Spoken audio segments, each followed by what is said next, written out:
Yo, what's up, guys? On today's episode of What the Hell is Tell is going to talk about today, we are going to discuss the update and changes to a lot of affixes that are present on the Shadowlands Beta.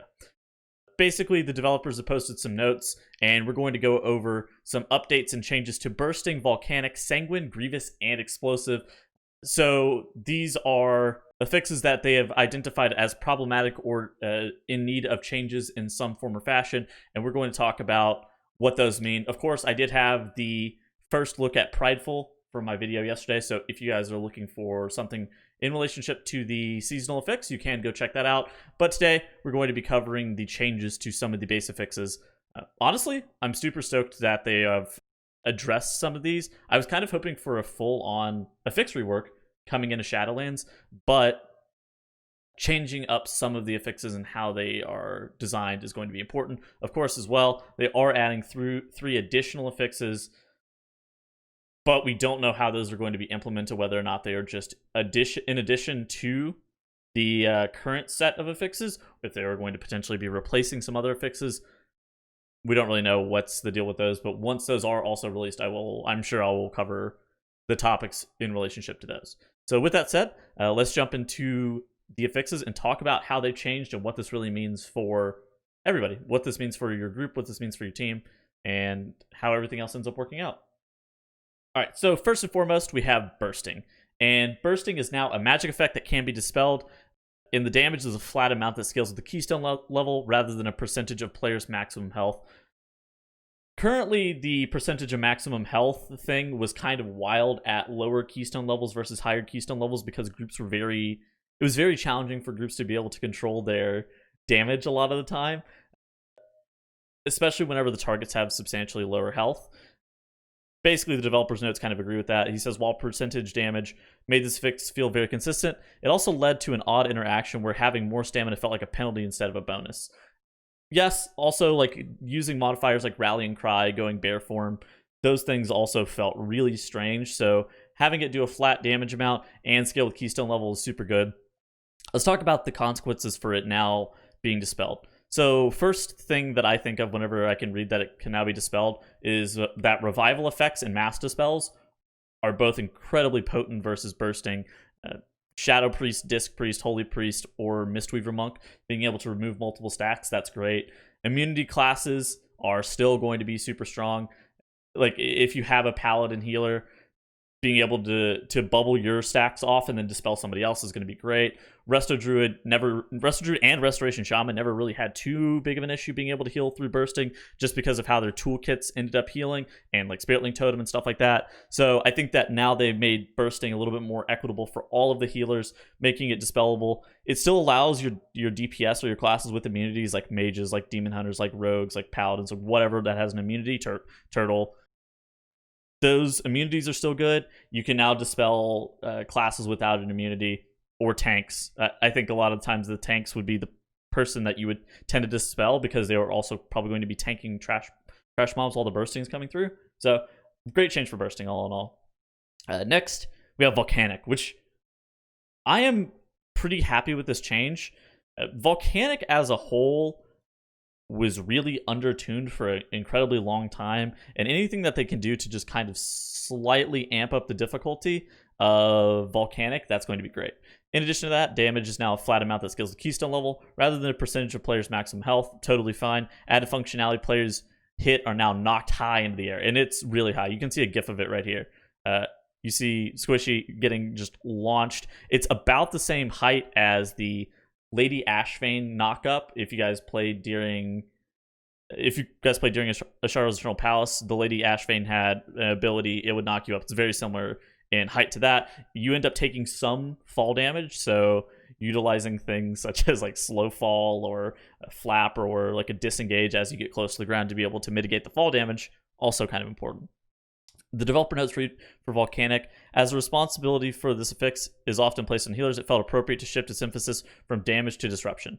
I think this is totally fine. I think it would make a little bit more sense if it spawned fewer volcanoes at range now, because you're able to spawn 1 volcano per mob that you have currently active. So I think that if you're able to spawn like slightly fewer volcanoes at range, and maybe slightly more volcanoes if you're in melee. I think that would make a lot of sense. But honestly, as it currently stands, Volcanic is still probably going to be pretty easy because you were able to play around it fully. And this change is going to just punish you even more for getting hit by the Volcanic. More than just the damage, it's going to have like a disruption component to it. I hope that this is not cheesable. I hope you're not able to get like knocked over invisible walls and skip things with it. But beyond that, should be pretty good.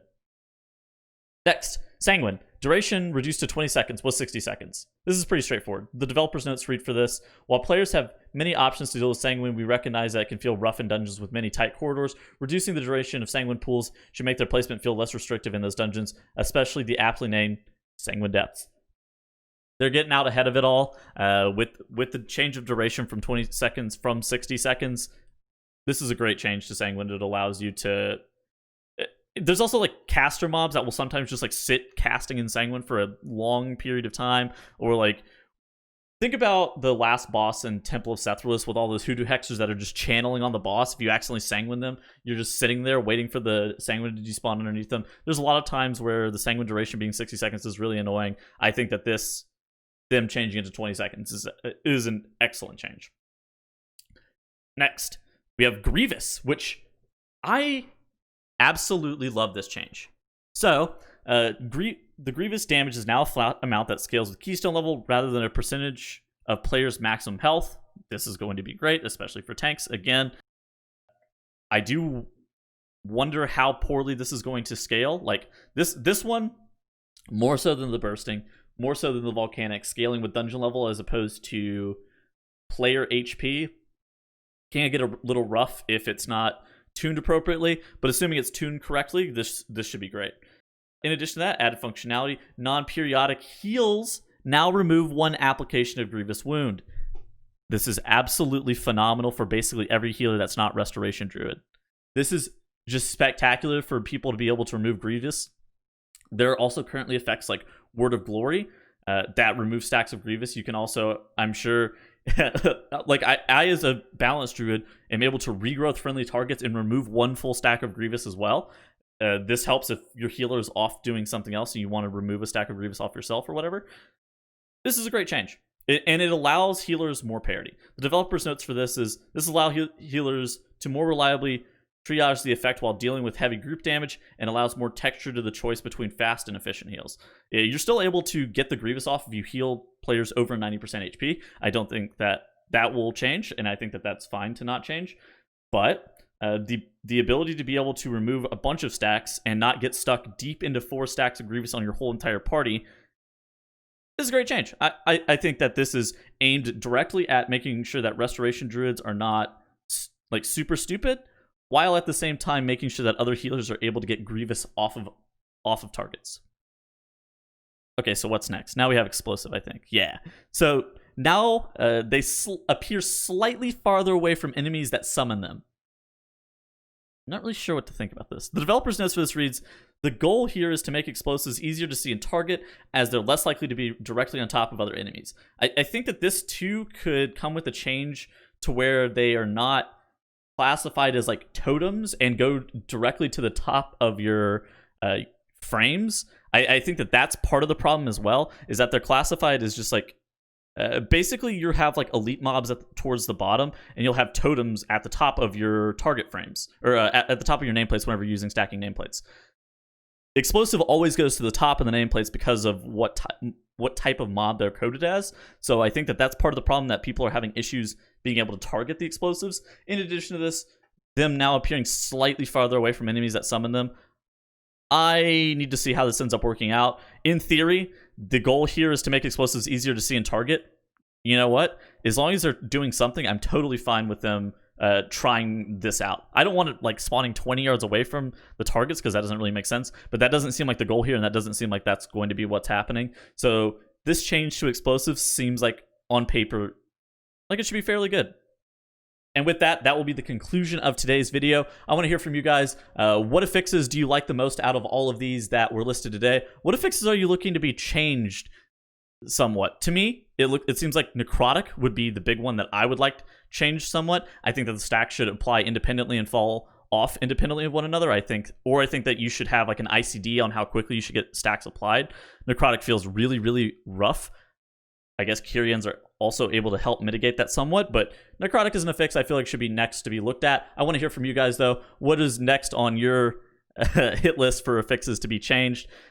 I hope you guys enjoyed the video. I hope you guys have been enjoying the videos lately. I've been putting out a lot of different Shadowlands based content, so make sure you leave a like and subscribe as well, and I will see you guys tomorrow. Peace out.